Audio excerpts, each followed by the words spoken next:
Okay. I'm having issues. My apologies.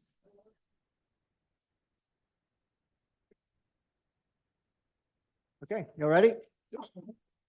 Good afternoon, everybody. I'd like to call to order the February 13th, 2024 meeting of the City of Charleston's Traffic and Transportation Committee and begin as we do traditionally with a moment of silence, please.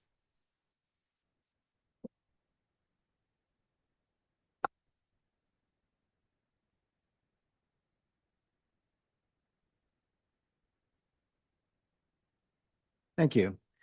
Before we begin, this is the first meeting that we've had in our new configuration. So I'd like to welcome 3 new members to this committee, Council Member McBride, Council Member Gregory, and Mayor Cogswell. So welcome to the Traffic and Transportation Committee. I think you'll enjoy your time served here. I hope you do. All right, first things first, approval of minutes. We don't have those. So next, Lime City Bike Share Program presentation. Ms. Hernandez, you going to do that? Any introduction? We do? Oh, sorry. I missed that. All right. Moved. Second. Any additions, deletions, corrections? Someone need to read them. All in favor? Any? Aye. Thank you. The ayes have it. All right. Now, without further ado, anything we need to hear from you beforehand, Mr. Somerville, before we get to Lime? Sure. Yes, we got Adriana Lopez with Lime that's here to present the Charleston Spokes, the city's bike share program. This was first established in May of 2022. So she's just here to give an update on how they're progressing and tell us a little information about the ridership. Great. Okay.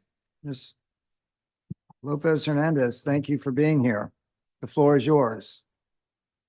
Well, thank you very much for the invitation. It is a pleasure to be here. I am eager to share with you some of the insights of the program. Our program, this is some of the results of last year. I think they're very relevant for our success story of how Charleston Spokes has been encouraging more ridership of bicycles in the whole downtown area. We have traveled over 163,000 miles. That's some distance there. The average distance trip is 1.6 miles. The average duration of the trip, 19 minutes. This is very relevant because while looking at the data, we discovered that over 1,000 trips were of over 90 minutes. This is that they're not riding the bicycles only for short commutes, but they're also making it a long commute. This is part of the daily lives of people in Charleston. We also noticed through the data that 70% of the riders are locals. So unlike we would have thought that maybe this program is served mainly to tourists, we have noticed that that's not the case. The main purpose of the rides, it is commuting. And then the second, yes, it is dining and fun and many other activities.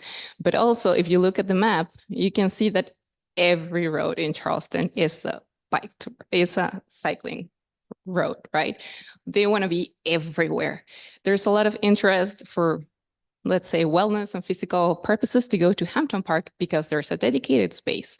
But there's also people that want to go and enjoy the view at the Battery, also locals and tourists alike, because it is beautiful. And also you can see how heavily it is used, the middle area. It's King Street. Everybody wants to be in King Street. Everything's going on in King Street. There's enough destinations there. There's restaurants, there's museums, there's activities, recreational, sports. We also notice we have become part of everyday life's activities, and we're happy to support that. As you know, Lime is the first mile and the last mile. So we are trying to connect those dots, from your car to your final destination.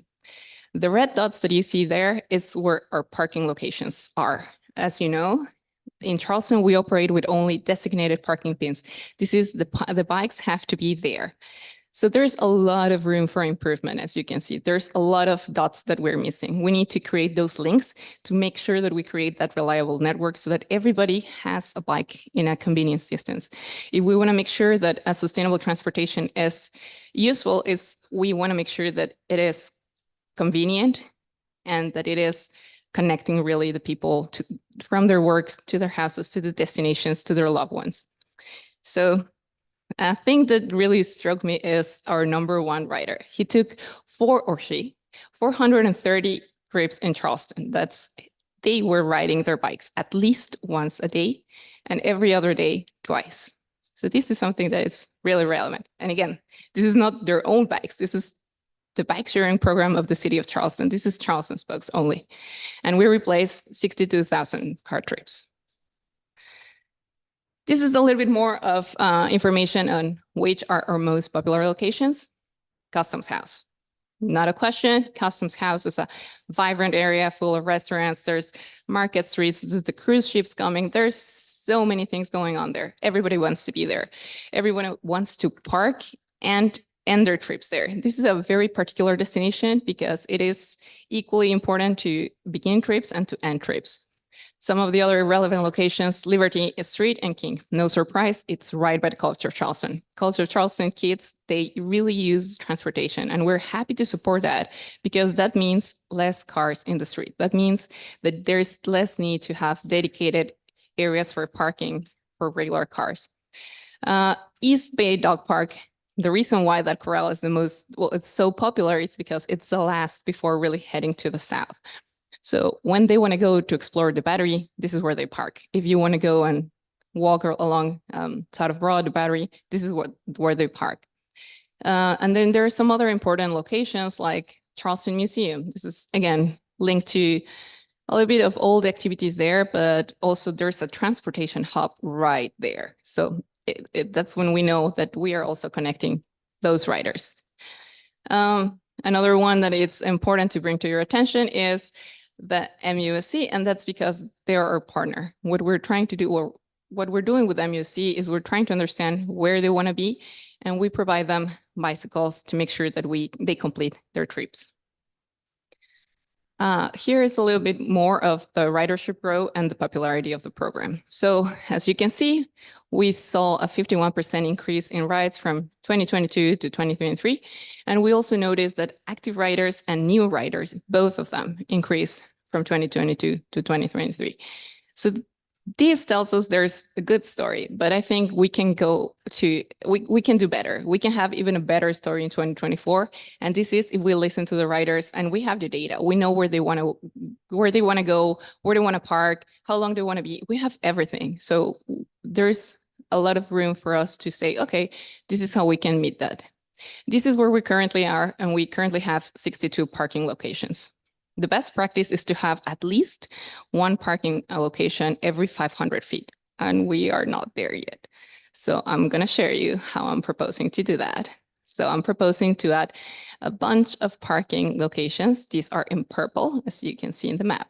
So what I'm trying to do is to connect those neighborhoods that currently they do not have access to a bike. And what this is going to do is just to give them an additional transportation mode so they can freely move where they want to go.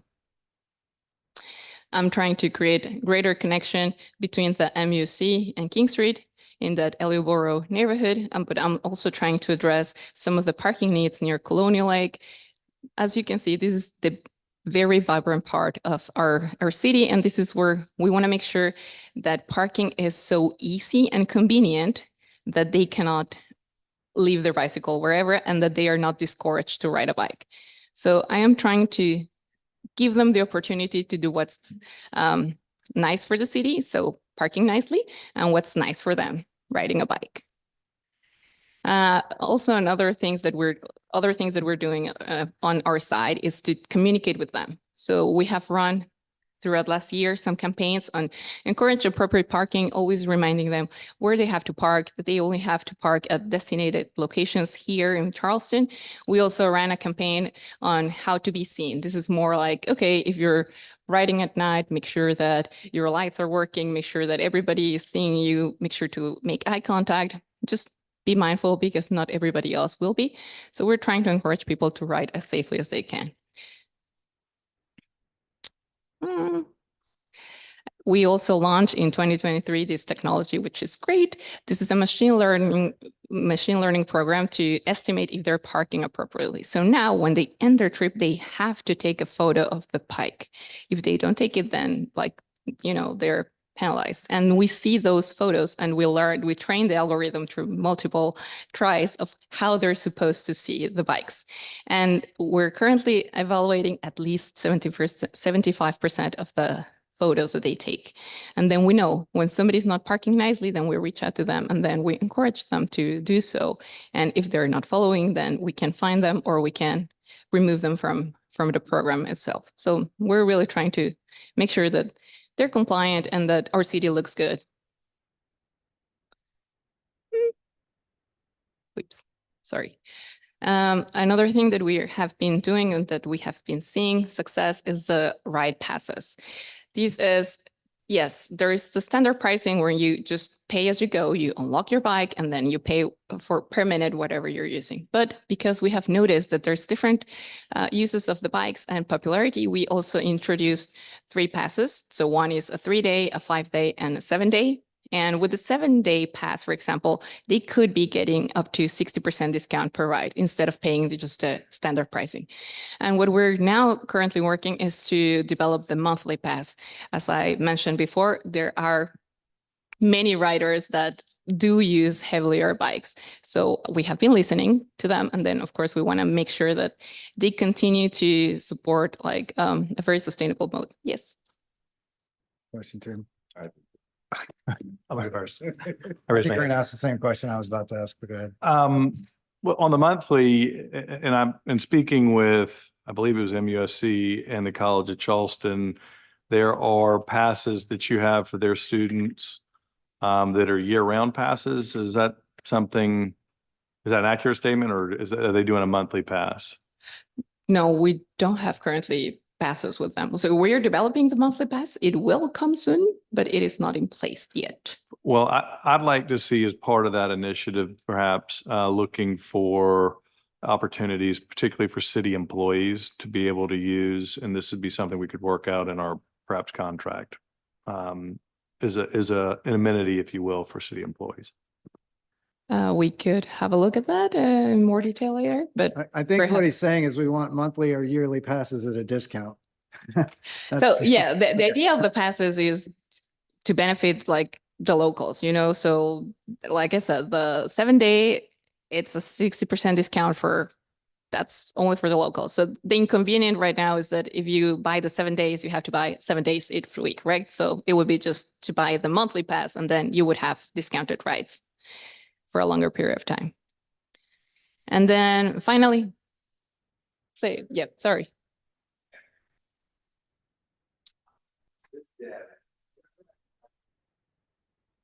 The data is for bikes that are rented, Yes, this is just for the Right. Charleston Spokes program. right? Do we have numbers of how many bikes are owned and operated outside this program? I would defer that maybe Charleston moves know that, but I mean, if we were population, what, 150,000? How many bikes do we have? here in addition to- Charleston, In What, addition. in to this program? No, in addition to those, is my question. Yes, I do not have that information. And, okay, I got a couple too. Maybe the BC BDC. And I guess where I'm headed is, okay, those bikes have to be permitted, are registered, right? So at a minimum, we can get a count for bikes that are registered that are outside this program. Can we? They're supposed to be registered through the police department from what I know. So I guess we could get those numbers and determine, you know, what kind of rate we have. Where I'm headed. Sorry, No, I mean, where I'm headed is, okay. There are parking spaces outside of the parking for these all over the city, right? For people who are not part of this. How many of those do we have? Opportunities do we have for people who are not a part of the program, but they do bike, using their own bike like Mike? Just a question, just want to know, not trying to. Well, I'll So- jump in here. We got lots of them. I mean, the private sector has parking, has bike racks. We got bike racks everywhere. And on the bike registration, we haven't registered bikes here in 15 years. We don't do it. Mm. So we abandoned that a while ago. There used to be a fee associated with it. That fee was not popular. So we just How do we Stop. determine need then? How do we determine what's again? Determine need for the number of bike racks that we may need outside of the program. Okay, so how we determine the need here is based on the rides that we have and the ridership. So we have data like how many times they use it, how the distance they use it, how the frequency they use it, the locations they want to go. And then if we look at that and we know how many trips per bicycle per day we get. So we can understand, like, for instance, right now in Charleston, I only have 280 bikes in the street. And the reality is that demand suggests that I should have at least 450, but I don't have parking locations. In order for me, so the best practice of the industry to deploy one bicycle, I need 3 parking spots so that there's no overcrowded. So I need to get, so that's why, let me go back to this. So technically, there can be 1,000 bikes on the street. 1,000 would be too many. Like, I mean, He's talking about. regular I'm bike, talking about I'm in sorry. general. There Yes. could be 1,000, 15. I mean, we really don't know. I just think that's something we need to know. I think there's probably an algorithm. Well, there's an algorithm. Plus, we do traffic counts, which includes bikes on certain roads. So we actually have a pretty good idea of in certain areas of the city, how many bikes per hour, per day, per week. So we can work out that information, but Just throwing it out. As Adriana said, what, she has 280 bikes on the street now. The contract allows for 500. So that's our max per the contract in place now. Right. And that is also to satisfy. So there is a ratio between how many bikes you should have there, depending on the amount of people that live, but also that visit there. So that's why we're looking into 450 at least for our rental program. That would be a good number. Going back to the registration part of it. If a bike is stolen, okay, how do you determine who owns it? the short answer is to a certainty by a registration, you don't. But by a serial number, you could.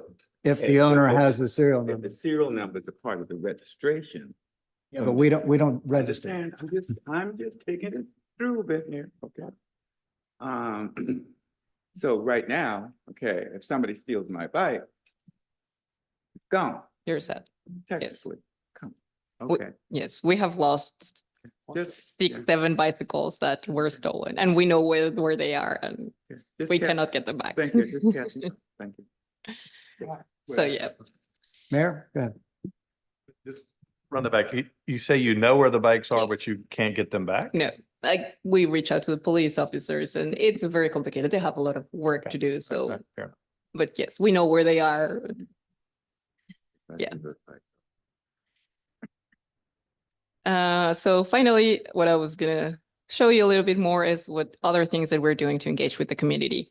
So we have been doing some presentation at Culture of Charleston to encourage, safety riding and to encourage people to improve their cycling skills, to feel comfortable on the road, to make sure that we share with them like tips and tricks, how to be seen, how to communicate when you're turning signals, how to make sure that your tires are pumped and that everything, like you take care of your chain and most of these issues so that everybody that is starting to ride, they're doing it in the best possible way. We set them up for success. We like to do that. We have also contributed to some events organized by the city of Charleston with the Sustainability Center, also with the DOT.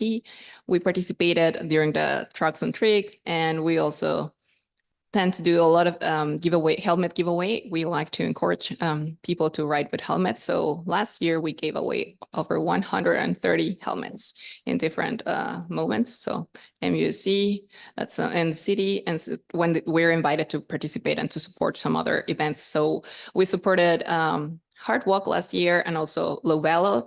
We lent 21 bicycles so that people could do their fundraising efforts. This is not a race. This is a fundraising, so it's a fun ride.